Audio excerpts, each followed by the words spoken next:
77 আর এই গিয়ে 78। মোটে 78। এর চেয়ে বেশি তো নবাবের দেহরক্ষীর কাছে থাকে। দূর দূর দূর দূর। অনেকদিন মহারাজকে হাত করে মোহর নেওয়া হয়নি, কিছু একটা করতেই হবে।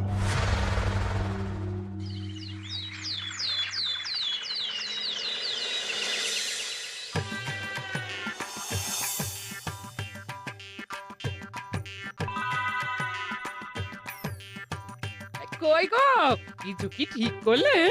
রাজকুমারের জন্মদিনে কি উপহার দেবে? হ্যাঁ গো, পেয়েছি। এই দেখো। উমা, এই যে তোমার ছোটবেলা সোনার আংটিখানা। হ্যাঁ গিন্নি, ঠিক ধরেছ। যেটুকু যা গয়না ছিল সবই তো দেওয়া হয়ে গেছে, নহে বিক্রি হয়েছে। আর তো কাউকে কিছু দেওয়ার নেই, তাই ভাবলাম এটাই উপহারে দিই। সে ভালো ভেবেছো। বেশ, আসি তাহলে। ওদিকে সবার দেরি হয়ে যাচ্ছে গিন্নি।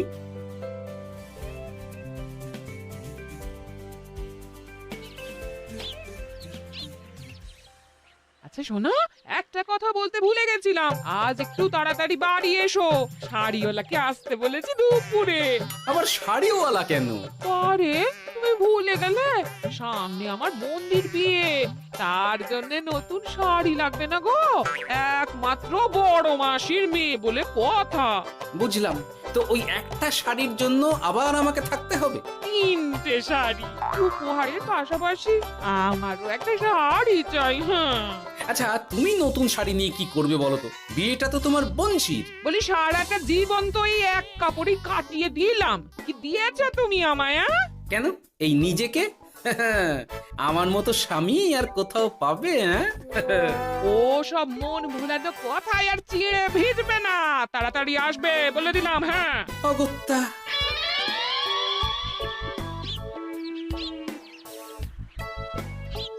দূর, গিন্নিরও যত কথা সব বেরোনোর সময়। আবার তাড়াতাড়ি ফিরেও আসতে হবে শাড়ির জন্য। দেখি মহারাজকে বলি অগ্রিম বেতনের জন্য, না হলে তো শাড়ি কেনা যাবে না। তাও একটা হলে হতো, কিন্তু এনাকেও দিতে হবে। আসলে সত্যিই তো, গিন্নি আমার কত যত্ন আত্তি করে, কিন্তু তাকে আজ পর্যন্ত তেমন কিছু উপহার দিতে পারেনি। না, গিয়ে বলি।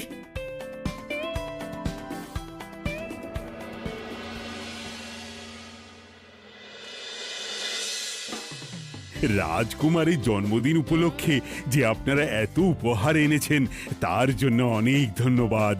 আপনাদের সকলের আশীর্বাদ ও ভালোবাসা আমি রাজকুমারের কাছে পৌঁছে দেব। এ আর এমন কি মহারাজ, জানেনই তো রাজকুমার আমাদের সকলের কাছে কত প্রিয়। ঠিক ঠিক। কিন্তু আমি অবাক হচ্ছি আপনার প্রিয় গোপাল জন্মদিন ভুলে গেছে দেখে। এখনো পর্যন্ত তার কোনো পাত্তাই নেই। হ্যাঁ তাই তো, গোপাল আসেনি কেন? এসে গেছি মহারাজ। তা বলি, এসে তো উদ্ধার করে দিয়েছো। আজ রাজকুমারের জন্মদিন, সে কথা কি মাথায় আছে? ক্ষমা করবেন মহারাজ, আসলে ওই রাজকুমারের উপহার আর গিন্নির আবদার এসবের জন্যই আমার দেরি হয়ে গেল আর কি। এই নিন রানীমা, আমার তরফ থেকে রাজকুমারের জন্য ছোট্ট উপহার। অনেক অনেক ধন্যবাদ গোপাল। তবে মহারাজ, আমারও একটা অনুরোধ ছিল। কি?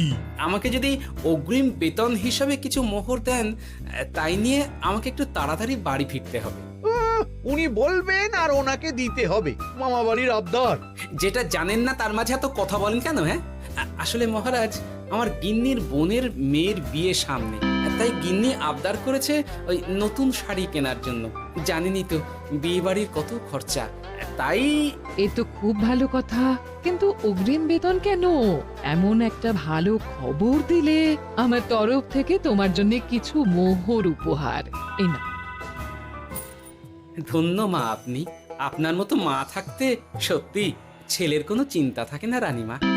ইস, বেটা আবার সুযোগ বুঝে মোহর পেল। কেন যে আমার এমন হয় না। এবার তাহলে আসি মহারাজ, গিন্নি ওদিকে অপেক্ষা করছে। হ্যাঁ হ্যাঁ, যাও যাও, আজ তাহলে সভা এখানেই শেষ করলাম। মহারাজ, আপনার সাথে আমার একান্তে কিছু কথা আছে। আমি অন্দরমহলে গেলাম। রানীমার আবার হঠাৎ কি হলো, ব্যাপারটা দেখতে হচ্ছে।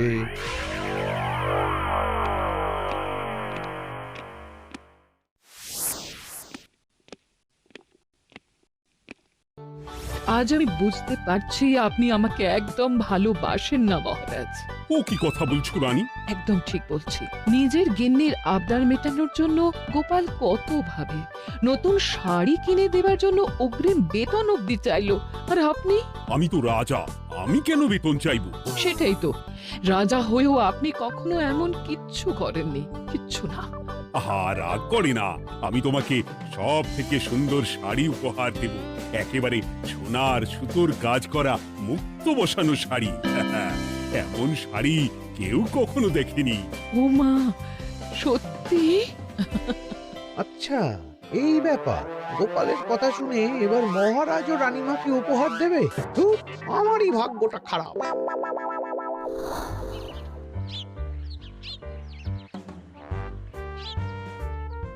হাজার চেষ্টা করেও গোপালকে আটকানো যায় না।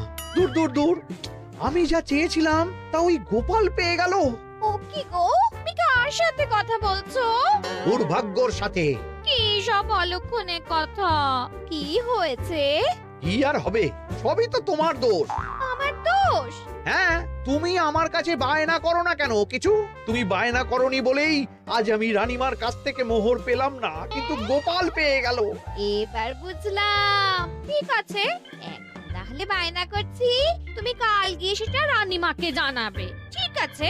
হ্যাঁ, করো করো করো, বায়না করো, বায়না করো। কি চাই, কি চাই, কি চাই? পেয়েছি।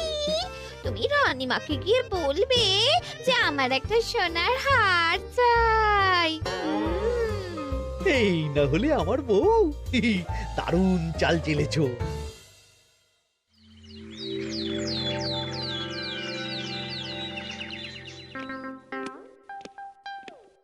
কি গো মন্ত্রী, আজ যে তুমি দেরি করলে বড়। আগে মহারাজ, আমাকে সময় নিয়ে শোনাতে শোনাতে মন্ত্রীমশাইয়ের মনে হয় নিজেরই সময় জ্ঞান খারাপ হয়ে গেছে। তুমি থামো তো মহারাজ, আমারও খুব বড় একটা বিপদ হয়ে গেছে। একমাত্র রানীমাই আমাকে বাঁচাতে পারবেন। আমাকে একটু ওনার সাথে দেখা করার অনুমতি দিন মহারাজ। কিন্তু তোমাদের রানীমা তো এখানে নেই। আসলে জানোই তো যে কুমার অনেক দূরে থাকে, তাই গতকাল রাতেই রওনা দিয়েছে। সে কি, রানীমা নেই? এবার কি হবে আমার? কেন কেন কেন, কি হয়েছে? আসলে মহারাজ, আমার বউ আমার কাছে সোনার হার গড়িয়ে দেওয়ার বায়না করেছে, তাই আমার। বুঝেছি বুঝেছি, চুপ করো তুমি। এখন তোমাকে মোহর দিতে পারবো না। কেন মহারাজ? পরের মাসে দিতে পারবো। আসলে তোমাদের রানীমাকে সোনার সুতো দিয়ে কাজ করা এক শাড়ি উপহার করেছি সদ্য, যার জন্য অনেক খরচ হয়ে গেছে। তাহলে আমার সোনার হার পরের মাসে গড়িয়ে দিও। এটা তো ঠিক না। গোপাল আপনার প্রিয় বলে যখন যা চায় তখনই সাথে সাথেই পেয়ে যায়, আর আমার বেলায় এমন। এমন কোনো ব্যাপার নয় মন্ত্রী। মহারাজ, আপনি বরং আমাকে দেওয়া মোহরগুলো আমার অগ্রিম বেতন হিসেবে ধরুন, না হলে মন্ত্রীমশাই এমন অভিযোগ বারবার করবেন। আহা গোপাল, তোমাকে তো স্বয়ং রানীমা উপহার দিয়েছেন, এসব কিছু করতে হবে না। যেমন আছে তেমনই থাক। ঠিক আছে, আমিও দেখে নেব পরে। কি দেখে নেবে মন্ত্রী? না না, ও কিছু না মহারাজ, পরেই দেখে হার গড়ানোর কথা বলছি। না, মন্ত্রীর হাবভাব মোটেই ঠিক ভালো লাগছে না। বেটা মনে মনে নিশ্চয়ই কোনো ফন্দি আটছে আমার বিরুদ্ধে। কিছু একটা করতেই হবে। গোপালের ওই মোহর উপহার পাওয়াটা আমি কিছুতেই মেনে নিতে পারছি না। একটু মাথা খাটাই, একটু মাথা খাটাই। উপায় পেয়েছি। আমাকে এখনই নবাবের কাছে গিয়ে মহারাজের নামে বলতে হবে।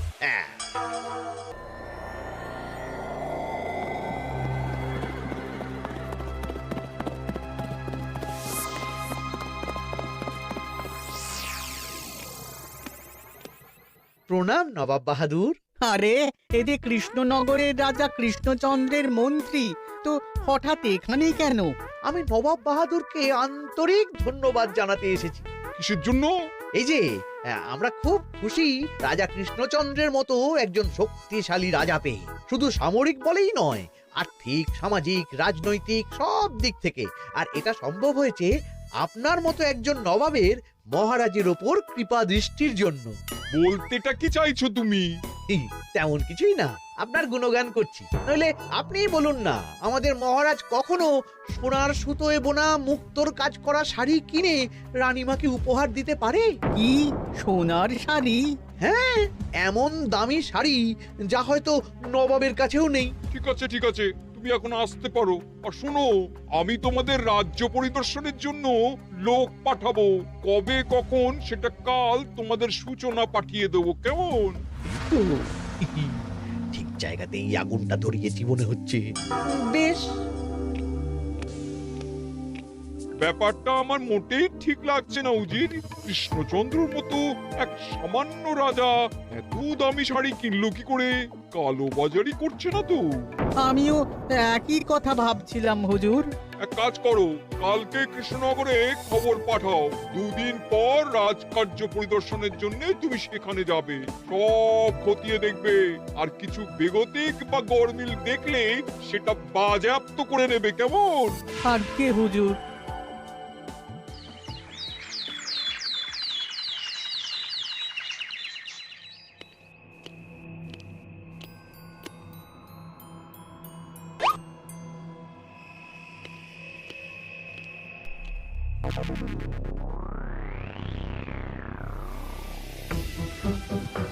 কি হয়েছে মহারাজ? কার চিঠি? নবাবের রাজকার্য পরিদর্শনের জন্য লোক পাঠাবে 2 দিন পর। এতে চিন্তার কি আছে মহারাজ? চিন্তার বিষয় আছে। নবাব আমার রাজকোষের হিসাবও মিলিয়ে দেখতে চায়। কোনো একটা ভাবে নবাবের কানে আমার সোনার শাড়ি কেনার কথাটা চলে গেছে, তাই সন্দেহ করছে। সে কি কাণ্ড! নবাবকে তো চিনি, ভুল ধরার কোনো সুযোগ ছাড়বে না। আর চিঠিতে পরিষ্কার লিখে দিয়েছে, হিসেবের একটু এদিক ওদিক হলেই সে সব বাজেয়াপ্ত করে নেবে। হায় কপাল, এ সব হয়েছে গোপালের জন্য। অমনি শুরু করে দিলেন। আচ্ছা, আমি আবার কি করেছি বলুন তো? তুমিই তো করেছো। সেদিন যদি তুমি তোমার গিন্নির শাড়ি কেনার কথাটা রানীমার কানে না তুলতে, তাহলে রানীমাও মহারাজের কাছে শাড়ির জন্য বায়না করতেন না, মহারাজও সোনার শাড়ি কিনতেন না, আর নবাবও জানতে পারতেন না। একদম ঠিক কথা বলেছ মন্ত্রী, সব দোষ তোমার গোপাল। মহারাজ, আপনি এমন বলছেন? হ্যাঁ বলছি, কারণ এটাই হয়েছে। দুশ্চিন্তায় এখন মাথা খারাপ হয়ে যাচ্ছে আমার। আমি জানি না তোমার জন্য আজ অব্দি এমন বিপদে কবে পড়েছি। এবার তোমাকেই এখান থেকে বেরোনোর উপায় বের করতে হবে। আর যদি তা না করতে পারো, তাহলে আজ পর্যন্ত তোমাকে যত মোহর উপহার দেওয়া হয়েছে সেই সব উপহারের মোহর ফেরত দিতে হবে। সব মোহর যে প্রায় খরচ হয়ে গেছে মহারাজ, আবার আমি কোথা থেকে পাবো? সেটা তুমি জানো। এইবার গোপাল ভালো মতো জব্দ হয়েছে। এই যে লঘু পাপে গুরুদণ্ড। গোপাল পড়ল ফাঁদে। এমন দেখে মন্ত্রী হাসে আর আমার মনটা কাঁদে।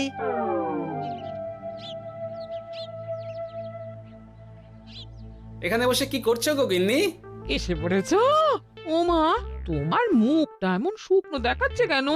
আর বলো না, এই হিসেবের ঠেলায় সবকিছু বেহিসাবি হয়ে যাচ্ছে একেবারে। আচ্ছা, তুমি কি করছিলে ওই রসিদগুলো নিয়ে? দেখে হিসেব করছিলাম এই মাসে অনেক খরচ হয়েছে কিনা, সেই বুঝে পরের দিনগুলো চালাতে হবে গো। কি বলে? রসিদ দেখে হিসেব কষা? রি, এটা তোমার মাথাতেই আসেনি। ধন্যবাদ গিন্নি, আরো একবার তোমার জন্য এই যাত্রায় আমি বেঁচে যাব মনে হচ্ছে।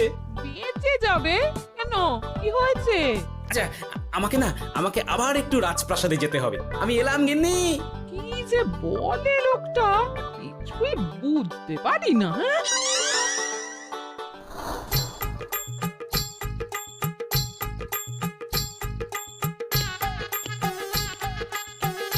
আসতে পারি মহারাজ? এ কি গোপাল, তুমি? আর কোনো চিন্তা নেই মহারাজ, নবাবকে হিসেব বোঝানোর উপায় পেয়ে গেছি। কি বলছো? কি উপায়? এই দুদিনে আপনি শুধু সকল প্রজাদের কাছ থেকে পুরনো রসিদ সংগ্রহ করুন, তাহলেই কেল্লা ফতে। তাই নাকি? আর নয়তো কি? তবে এ ব্যাপারে মন্ত্রী মশাইকে কিন্তু কিচ্ছু জানতে দেওয়া যাবে না। শুধু আমি যা বলছি তাই করুন মহারাজ।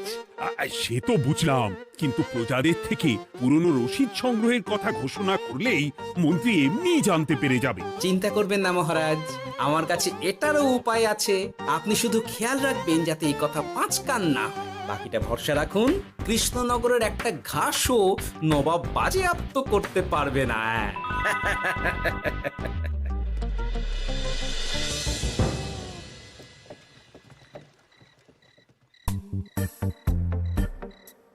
গোপাল দাদু, আমরা সব চলে এসেছি। ভালো সময় এসেছিস। তোদের দাদুর ভবিষ্যৎ এখন তোদেরই হাতে। আপন করে বলছো কেন দাদু? আমরা থাকতে তোমার কিচ্ছু হবে না, শুধু বলো না কি করতে হবে। জানি তো, তোদের যেটা করতে হবে সেটা হলো সবার বাড়ি বাড়ি গিয়ে পুরনো রসিদ সংগ্রহ করতে হবে। এই ব্যাপার, এটা আর এমন কি? কিন্তু কেউ যদি জিজ্ঞাসা করে কেন চাইছি, তখন বলবি যে ওই গোপাল দাদু ওই ঠোঙা বানাবে বলে পুরনো কাগজ চাইছে। আচ্ছা, আমরা এক্ষুনি নিয়ে আসছি। যাক, প্রথম ধাপ হয়ে গেল, এবার পরের ধাপের প্রস্তুতি। যাই, একবার বরং বিজ্ঞানীর কাছ থেকে ঘুরে আসি। বিজ্ঞানী, ও বিজ্ঞানী, বাড়ি আছো? আরে গোপাল যে, এসো এসো ভেতরে এসো। বলো, তোমাকে কিভাবে সাহায্য করতে পারি? তোমার কাছে কালি মোছা যায় এমন কোনো কিছু আছে? কালি মোছার জিনিস? হ্যাঁ, একটা তরল রাসায়নিক পদার্থ আছে যেটা সব ধরনের কালি তুলে ফেলে। দাঁড়াও দিচ্ছি। অনেক ধন্যবাদ বিজ্ঞানী।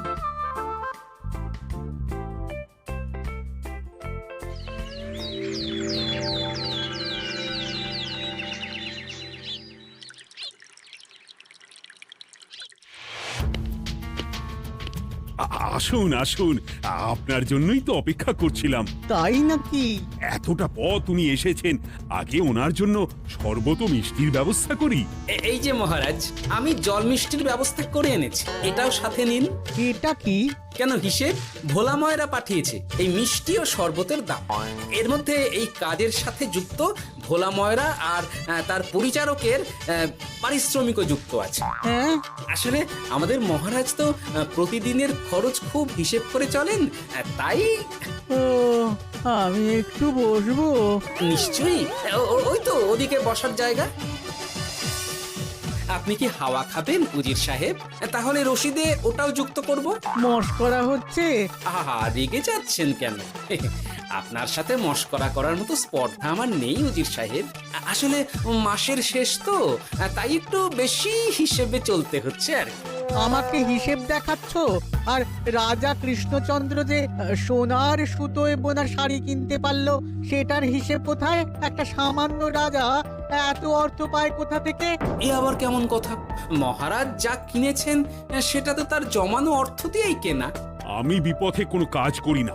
সেটা তো রাজকোষের হিসেব দেখলেই বোঝা যাবে। শুনে রাখো গোপাল, একটুও যদি হিসেব এদিক ওদিক দেখি না, তাহলে সব বাজেয়াপ্ত করে দেব। কোনো চালাকি নয়, কোনো চালাকি নয়।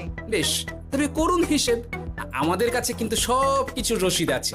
কই গো, আনো সব, আনো আনো।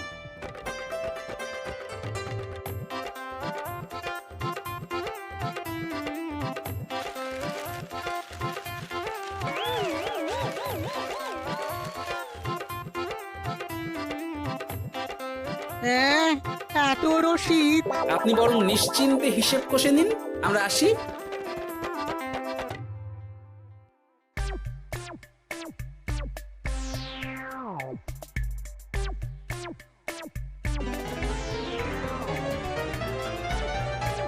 বাবারে, এত হিসেব কষে কষে তো মাথা ঝিমঝিম করছে, খিদেতেও পেট চুই চুই করছে।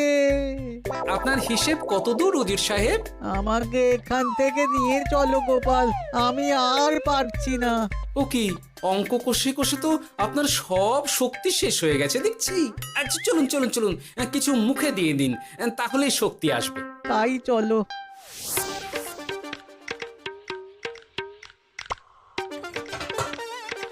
নিন, এটা হলো দুপুরের খাবার, আনাজ মশলা, এমনকি রান্নার ঠাকুরেরও পারিশ্রমিকের হিসেব। এবার আমি পাগল হয়ে যাব। আমি আর কোনো হিসেব দেখতে চাই না। সব সময় কি আর হিসেব নিয়ে চলা যায় নাকি? কি আর করা যাবে বলুন? হিসেবে না চললে আপনি তো মহারাজের উপার্জনের উপর সন্দেহ করবেন, আর বেশি খরচ হলেই সম্পত্তি বাজেয়াপ্ত করবেন। তাই বলে সব কিছুতেই হিসেব? কোনো একদিকে বেশি খরচ হলে বাকি দিকগুলো এভাবেই কম করে চলতে হয়। কি ঠিক বলিনি? আমি আমার ভুল বুঝতে পেরেছি গোপাল, এবার আমাকে রেহাই দাও। আসলে তোমাদের মন্ত্রী নবাবের কাছে গিয়ে তোমাদের রাজা নামে উস্কেছে। কি? মন্ত্রী এই রে খেয়েছে, আর পালাতে হবে দেখছি। ঠিক জানতাম মোহরের জন্যই এত কিছু। তাই তো নবাব এমন করেছেন। বেশ, এবার আমি ফিরে গিয়ে নবাবকে সব জানিয়ে দিচ্ছি।